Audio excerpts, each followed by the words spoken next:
ওই চাচিকেও ওরকম একটা বাজার দেন। হ্যাঁ, কি ফুল? গোলাপ। এইটা কি ফুল? ওইটাও কি গোলাপ নাকি? হ্যাঁ, আচ্ছা, কত করে পিস? 10 টাকা। বাসা কোথায় তোমাদের? চিড়িয়াখানা কমপ্লিট। পড়াশোনা করো? তো ফুল বিক্রি করতে হয়।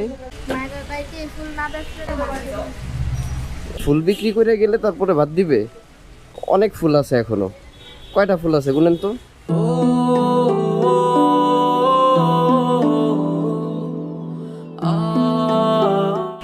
33টা। 33টা আছে। আমি কিনলে খুশি। সব কয়টা কত? 330 টাকা। বিক্রি হইলে তাহলে বাসায় চলে যাবা। তুলে একটা প্যাকেট করো তো, পারবা?